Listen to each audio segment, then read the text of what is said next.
Welcome back guys.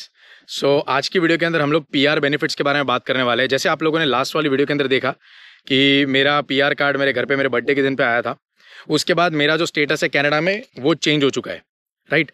वो अब PR status हो चुका है। अगर आप मेरे जीसी की पोर्टल में भी मैं जाके देखता हूँ या कहीं पर भी देखता हूँ, हर जगह पर वो पीआर दिखा देगा, राइट। तो अब पीआर एक बार मिल जाता है आपको, उसके बाद आपको बेनिफिट्स क्या क्या मिलते हैं वो भी आपको समझना पड़ेगा, राइट। सबसे पहला जो बेनिफिट होता है पीआर कार्ड के ऊपर वो होता है ट्यूशन फी आपकी कम हो जाती है। ये आपको सुना ही होगा, बहुतों के मुंह से सुना होगा। जब कोई इंटरनेशनल स्टूडेंट कोई और कंट्री से यहाँ पे आता है ऑन अ स्टडी परमिट और ऑन अ वर्क परमिट और व्हाटएवर इट इज, वो टाइम पे अगर आप पढ़ना चाहते हो या कुछ करना चाहते हो तो आपकी फीस बहुत ज़्यादा रहती है। हम सबको पता है, हमने $40,000 फी पे करी हुई है, बहुतों ने $45,000-50,000 भी फी पे करी होती है, डिपेंडिंग ऑन क्या कोर्स है क्या नहीं क्या सारा कुछ। अभी अगर मैं पीआर के ऊपर वही कोर्स परस्यू करने जाऊँगा तो मेरी फ़ी कम हो जाएगी। मेरी फ़ी उतनी नहीं रहेगी जितनी जब मैं स्टडी परमिट पे आया था तब थी, राइट। ये आपको समझना पड़ेगा। आप बोलोगे ये शैतान को, अभी प्रॉब्लम क्या है यार कि मैं घर से आ रहा था and she just came on me. उसकी आदत है, वो क्या करती है, वो यूजुअली रोज़ सो जाती है मेरे पे आके थोड़ी देर 15-20 minute. She likes sleeping on someone and all. एक हमारे यहाँ पे दादी है तो दादी के ऊपर भी सो जाती है वो। अभी मैं मिला हूँ उसको तो मेरे पे सो रही है, मैं दूर आया हूँ, अब इसको छोड़ भी नहीं सकता वरना चल के पता नहीं कहाँ चली जाएगी। ऐसे इसलिए इसको ऐसे वीडियो में रख के वीडियो बनानी पड़ेगी। एनीवेज, तो ट्यूशन फी आपकी कम हो जाती है। सेकंड वाला जो टॉपिक है वो है you can stay and work anywhere. Canada के अंदर आप कहीं पे भी रह सकते हो एंड कुछ भी काम कर सकते हो, राइट। वर्क परमिट में क्या रहता है यार कि अगर आप लोगों ने कोई जॉब के बेसिस के ऊपर अप्लाई किया है आपका पीआर, तो आप वो जॉब चेंज नहीं कर सकते, वरना आपने जो बेसिस पे अप्लाई किया है वो लागू पड़ता नहीं है, राइट। हम सबको पता है कि भाई obviously we have to stick to the job when you have applied for your PR. But अब जैसे पीआर हो गया है, मैं कोई भी कंपनी में जा सकता हूँ, कोई भी पोजीशन के लिए अप्लाई कर सकता हूँ, कुछ भी कोई भी प्रोविंस में, मेरे को कोई पूछने वाला भी नहीं है, राइट। ये दूसरा एक एडवांटेज होता है हमारा पीआर कार्ड आने के बाद। कहीं भी रहो कुछ भी करो, ठीक है, ये बहुत एक अच्छी एडवांटेज होती है। कुछ भी करो मतलब लीगली कुछ भी करो। हाँ, फिर थर्ड वाला होता है PR card is valid for 5 years। ये आपको पता होगा, राइट। अगर आप मेरा पीआर कार्ड भी देखोगे तो मैं वो दिखाना नहीं चाहता हूँ, बट वहाँ पे नीचे 5 साल के लिए आपको डेट दिखा देगी, ये डेट तक आपका पीआर कार्ड वैलिड है। अब आप बोलोगे एक्सपायर होने के बाद क्या फिर आप इंडिया आ जाओ वापस? नहीं, ऐसा नहीं होता है, उसको आप रिन्यू करा सकते हो, बट उसकी भी शर्त होती है, आपको 730 days कनाडा में रहना पड़ता है, राइट। मतलब 2 साल के लिए आपको, 5 साल में से 2 साल के लिए आपको कनाडा में रहना पड़ता है अगर आप अपना पीआर का जो स्टेटस है वो रिन्यू कराना चाहते हो। तो अगर आप नहीं रहते हो तो you can not renew your PR status. And but ज़्यादातर होता क्या है यार, लोग वो 5 साल के बीच में ही अपना सिटीजनशिप अप्लाई कर देते हैं, राइट। बिकॉज आप सिटीजनशिप के लिए कुछ रूल्स एंड रेगुलेशन है, वो मैं आपको फिर कभी आने वाली वीडियोज में बताऊंगा। बट अभी फिलहाल के लिए अगर एक बार आपका सिटीजनशिप के लिए पॉइंट दिन हो जाते हैं, इतने दिन आपको यहाँ रहना पड़ेगा, उतने दिन आप कनाडा में हो, तो then you directly apply for citizenship and फिर तो बात ही खत्म है, ठीक है। उसका कुछ अराउंड 10-11 मंथ्स का प्रोसेस होता है, एग्जाम देनी होती है एंड बहुत सिंपल ही है, कुछ ज़्यादा नहीं है, and you are a citizen. उसके बाद तो क्या ही फ़र्क पड़ता है, पासपोर्ट भी नया आ जाता है मतलब सिर्फ कनाडा का पासपोर्ट आ जाता है। उसके बाद तो आप एक तरीके के कनाडा के वासी हो गए, इंडियन वासी अब आप हो नहीं। इट्स अप टू यू, आप रहना चाहते हो, मतलब ड्यूअल सिटीजनशिप रखना चाहते हो नहीं रखना चाहते हो, सारे आपके ऊपर है। But I am just saying कि इस तरीके से आप कर सकते हो, राइट। पीआर कार्ड का जैसे मैंने आपको बताया 730 days आपको रहना पड़ेगा कनाडा के अंदर, स्ट्रेट नहीं। 5 साल में से फॉर एग्जांपल ये मेरा फर्स्ट ईयर है तो मैं फर्स्ट ईयर इंडिया चला गया, सेकंड ईयर में कनाडा में रहा, थर्ड ईयर में फिर इंडिया चला गया, फोर्थ ईयर में मैं इंडिया चला गया, फिफ्थ ईयर में फिर यहाँ पे आया, मतलब 2 साल में यहाँ पे रहा, राइट। 2 साल हो गए मेरे पूरे, अब मैं पीआर को रिन्यू करा सकता हूँ, ठीक है।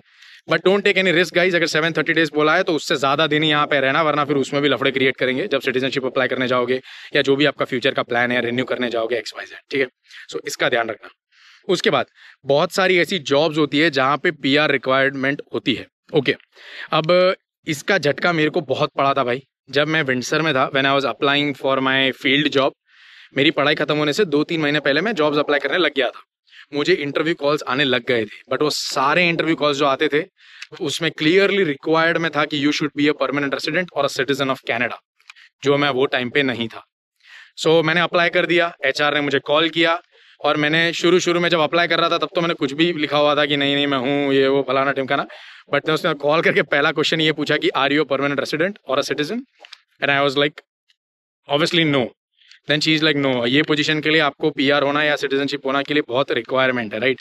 तो वो टाइम पे मेरे को बड़ा दर्द होता था यार कि यार वाई, मतलब क्यों मेरे साथ ऐसा।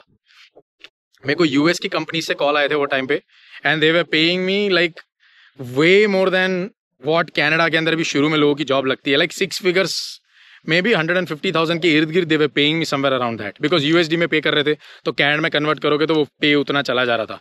बट वो थी कंपनी डेट्रॉइट में, and I was not even sure कि मैं अभी वर्क परमिट के ऊपर डेट्रॉइट में काम कर सकता हूँ कि नहीं कर सकता हूँ। सो ये सब मुझे बहुत सारी चीज़ों का डाउट था। वो तो रेडी थे भाई, ऑफर लेटर भी भेज दिया था वो लोगों ने, एवरीथिंग वॉज डन। मैंने इसके बारे में कभी यूट्यूब पे बात नहीं करी है, मैं अभी करूँगा। मैंने वो टाइम पे इसलिए नहीं करी थी बिकॉज मैंने किसी को भी मेरे सर्कल में भी नहीं बताया था ये चीज़ के बारे में। बट अभी कुछ टाइम पहले दे गॉट टू नो कि भाई ये कंपनी में मेरे फ्रेंड ने भी अप्लाई किया था, and he was like okay तूने भी किया था इसमें, एंड तो वैसे पता लगा था। आई वॉज लाइक चलो ठीक है बता देते अभी सब लोग। सो इस तरीके का कामकाज था भाई। And I don't know man, आप यूएस में काम कर सकते हो नहीं कर सकते हो, अगर आप वर्क परमिट पे हो कि नहीं, ये प्लीज़ आप किसी लीगल बंदे को एडवाइस लो, मुझे ज़्यादा पता नहीं है चीज़ों के बारे में। एंड मैंने इसलिए रिस्क नहीं लिया था वो टाइम पे कि भाई सैलरी के चक्कर में मेरा यहाँ पे स्टेटस की हालत ख़राब हो जाएगी। So that's why I didn't go over there. But अभी पीआर आने के बाद कनाडा में ऐसी बहुत सारी जॉब्स होती है, स्पेशली गवर्नमेंट जॉब्स। कुछ कुछ गवर्नमेंट जॉब्स होती है जहाँ पे आप वर्क परमिट पे भी काम कर सकते हो, बट ऐसी कुछ कुछ जॉब्स होती है जहाँ पे आपको परमानेंट रेसिडेंट या सिटीजन बनने की बहुत ज़्यादा ज़रूरत होती है, otherwise they will not give you that job, भले ही आप जितने ही क्वालिफाइड हो, राइट। सो अभी वो सारी जॉब्स के लिए मैं अप्लीकेबल हूँ। अभी फिलहाल के लिए I am not going to change any job और एनीथिंग, बिकॉज मैं इंडिया जाने के प्लानिंग में हूँ, राइट। कब मुझे नहीं पता है, मेरा पासपोर्ट भी एक्सपायर होने वाला है, तो मुझे पहले वो रिन्यू कराने का देखना है, उसके ऊपर भी वीडियो आएगी मेरे चैनल के ऊपर। But I don't know man, ठीक है, मेरा कोई भरोसा नहीं है, मैं कभी भी जा सकता हूँ इंडिया। सो विजिट करने के लिए, ऐसा नहीं है मूव होने के लिए, बट पेरेंट्स को मिला नहीं इतने टाइम से, तो आई वाज लाइक टिकट लेके चले जाते हैं, जो भी है देखा जाएगा। सो या वो भी आपको कुछ टाइम आने वाले वीडियोस में पता लग जाएगा मैं कब जाता हूँ, क्या है क्या नहीं। सो ये 4 एडवांटेजेस जो मैंने बताया आपको समझ आ गए। ट्यूशन फी, आप कहीं पे भी काम कर सकते हो, कहीं भी रह सकते हो कनाडा के अंदर। नंबर 3, आपको 730 डेज कनाडा में रहना पड़ेगा अगर आप लोग अपना पीआर कार्ड रिन्यू कराना चाहते हो, एंड अगर आप बीच में ही सिटीजनशिप अप्लाई कर देते हो, good for you man. And उसके बाद यूएस जाना चाहते हो तो it's good up to you, ठीक है। एंड 4th वाला है many jobs require PR, right. So ये 4 एडवांटेजेस थे। उसके अलावा 5वां जो एडवांटेज है भाई, ये हमारे गुजरातियों के लिए बहुत इंपॉर्टेंट है, बिकॉज जिस बंदे की शादी नहीं होती है, राइट, या जो इंट्रोवर्ट हो रहा होता है, उसके पास एक बार पीआर कार्ड आता है, लड़कियों के रिश्ते आने लग जाते हैं। जो भी गुजराती ये वीडियो देख रहा होगा वो समझ जाएगा, राइट।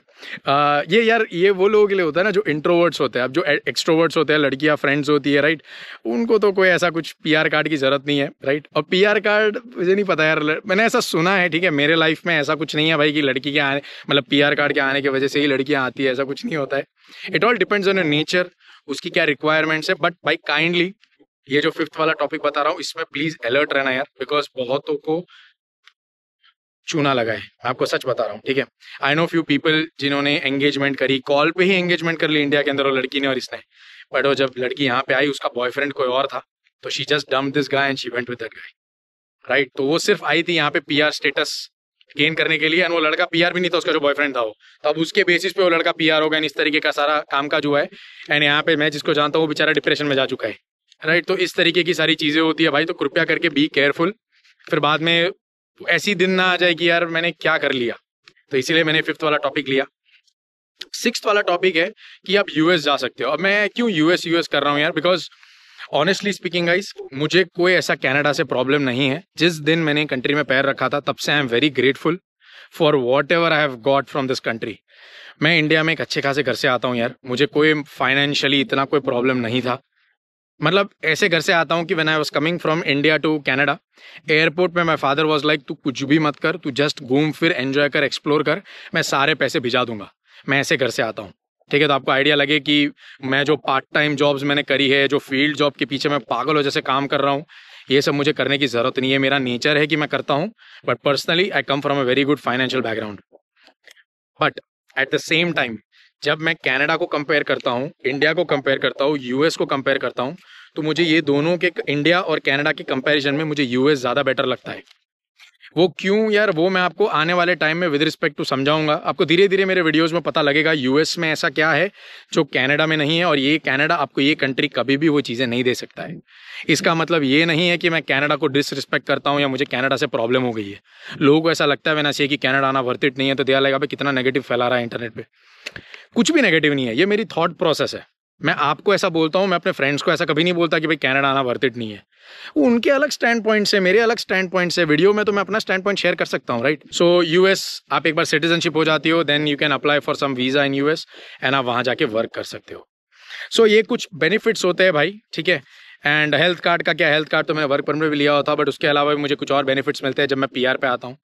आई थिंक डेंटल का एंड आई का, ये दो का मुझे बेनिफिट नहीं मिलता है अगर मैं पीआर हूँ, बट वो जो बेनिफिट है वो मेरी कंपनी टेक ओवर करती है। So because I have my manual life insurance, so मेरी कंपनी के साथ ही है, जब आप ज्वाइन करते हो आपको मैन्युअल लाइफ इंश्योरेंस मिलता है। सो अगर दांत का कोई प्रॉब्लम हो आपको या आंखों में कोई झंझट हो तो वो मैन्युअल लाइफ इंश्योरेंस वो चीज़ें कवर करता है। उसका भी एक लिमिट होता है, क्या है क्या नहीं, वो सारा कुछ depending on the company, depending on your position, depending on the manual life जो आपका पैकेज है उसके ऊपर भी डिपेंड करता है। सो बस इतना ही बताना चाहता हूँ, ज़्यादा डिटेल में जाऊँगा तो कंफ्यूज हो जाओगे। सो ये सब बेनिफिट्स मिलते हैं आपको पीआर आने के बाद भाई। और क्या, और घर ले सकते हो भाई।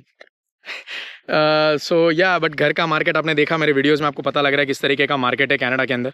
सो आई डाउट कि मैं मनी इन्वेस्ट करूंगा यहाँ पे घर में। आई डाउट यार, आई am not sure about it. मैं सच बताऊँ आपको, मैं अभी कुछ बोलूंगा फिर मैं आगे जाके कुछ कर दूंगा तो आप बोलोगे क्या आदमी है, पहले कुछ बोलता है फिर कुछ करता है। सो इसलिए मैं कुछ बोलना नहीं चाहता हूँ यार, मेरा दिमाग कभी भी चेंज होता है भाई, depending on the opportunity which comes in life. मेरा way of looking at things change हो जाता है, तो ऐसे पकड़ के तो मैं बैठता नहीं हूँ कोई चीज़ को, एटलीस्ट मैं इस तरीके का हूँ। So that's why I am not saying कि मैं कोई घर अभी लूँगा नहीं लूँगा, वो सब मुझे नहीं पता है, ठीक है। Let me be clear with that. But house market जितना मैंने देखा, ऑटवा गया मैं, I was in GTA, I was in Mississauga, then I was in London, I was in Windsor, I was in Chatham, then I also went to Barrie and all places में भी मैंने देखे, videos नहीं बनाए मैंने, कुछ जगहों के वीडियोस डाले, बट मैंने ऑटवा गया, ऑटवा में मुझे कुछ प्रॉपर्टीज अच्छी लगी, बट द थिंग इज़ मेरा वहाँ पे कोई फ्रेंड नहीं है। अगर कुछ हुआ तो कौन जाएगा, मेरे को यहाँ से कार लेके जाना पड़ेगा देखने के लिए, राइट। विंडसर में मेरे दोस्त है, I just give them a call and वो जाके देख लेंगे, बहुत अच्छे दोस्त है, राइट। तो ये एक एडवांटेज रहता है। बट मुझे विंडसर का मार्केट भी समझ में नहीं आया, रियल एस्टेट का क्या सीन है क्या नहीं। येस, हाउसेज अफोर्डेबल है, चीप है, but what's the return on that, that is also more important and many other things are important यार। सो उस बेसिस पर मैंने अभी उसका कुछ डिसीजन नहीं लिया है। बाकी आपको यार मैं, चलो पीआर बेनिफिट्स एंड ऑल तो ठीक है, बट जो हम कहानियाँ सुनते हैं ना कि भाई एक बार हमारा पीआर कार्ड आ जाएगा तो फिर तो सब हमारे आजू बाजू में भागेंगे, ऐसा कुछ नहीं होता मेरे भाई।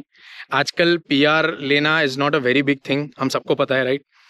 बहुतों के साथ पीआर है जो इंडिया से यहाँ पे आए, बहुत ऐसे भी है जो बेचारे ट्राई कर रहे हैं but by chance in any other sense नहीं हो पा रहा है वो लोगों का। आपको एक ही चीज़ कहूँगा भाई, पीआर कार्ड आने के बाद आपकी लाइफ नहीं बदल जाएगी। You will get certain opportunities जो मैंने बताई आपको, यस। लाइफ नहीं बदल जाएगी, लाइफ आपकी थिंकिंग से, आपके माइंडसेट से, आपकी मेहनत से बदलती है, एंड आपकी जो भी है आपकी कलाबाजी के ऊपर बदलेगा लाइफ, ठीक है। तो ये चीज़ क्लियर रखना। नंबर 3, देखा देखी में पीआर कार्ड करके पीछे मत पड़ जाओ, समझो, देखो आपको रिक्वायरमेंट क्या है, उस हिसाब से लो। आप बोलोगे भाई तू भी पास्ट की वीडियोस में बोलता था पीआर की क्या इतनी इंपॉर्टेंस है, बट तू तो लिया है। मैंने पीआर लिया है बिकॉज मुझे जो चीज़ें आगे करनी है वो चीज़ों के बीच का काम है ये, समझ रहे हो। इसके बिना मैं वो चीज़ें नहीं कर सकता। सो दैट इज़ वाई मैंने पीआर कार्ड लिया है। But I am not even like saying you कि मैं इतना उससे पता नहीं है जोश में आ गया था, मेरे को कुछ फ़र्क पड़ता नहीं है, टू बी ऑनेस्ट। आ गया, गुड, वेरी गुड, आगे बढ़ो ज़िंदगी में, इस तरीके का माइंडसेट रखो। दैट इज़ वाई मैं रिपीट कर रहा हूँ बार बार ये माइंडसेट आपको वीडियोज़ के अंदर कि भाई please don't get to excited. ये एक्साइटमेंट कुछ दिनों के लिए रहता है, उसके बाद वो अपने आप ही ख़त्म हो जाएगा। तो इट्स बेटर कि एक्साइटमेंट लाओ ही मत, ठीक है। आ गया, गुड, बात खत्म हो गई। मेरे पेरेंट्स को भी नहीं पता था कल तक कि मेरा पीआर कार्ड आया है, मैंने बताया ही नहीं था किसी को। मेरी बर्थडे 7 अगस्त पे मेरा पीआर कार्ड आया था, मैंने घर पे बताया नहीं, वीडियो आई आज तो आज सबको पता लगा क्योंकि इसका पीआर कार्ड आया है। तो इस तरीके का कामकाज है। सो या that is how it is man, इसमें क्या इतना है। प्लीज़, पीआर से लाइफ नहीं बदल जाएगी, एडवांटेजेस मिलेंगे, आगे बढ़ो ज़िंदगी में। अगर आपकी सिचुएशन इंडिया में इतनी अच्छी नहीं है, आप पीआर कार्ड ले, आपका लाइफ बेटर जाएगा। यहाँ पे पोल्यूशन, पॉपुलेशन, हर चीज़ यहाँ पे कंट्रोल में है। रूल्स एंड रेगुलेशंस इस तरीके के हैं, वो हमेशा कंट्रोल में ही रहेगा, वो कभी भी आउट ऑफ कंट्रोल नहीं जाएगा, ठीक है। सो कैसा लगा वीडियो मुझे जरूर कमेंट करके बताना। अच्छा लगा हो तो लाइक करना, शेयर करना, कमेंट करके सब्सक्राइब कर देना। फिर हम लोग मिलते हैं अगली वीडियो में, तब तक के लिए बाय बाय।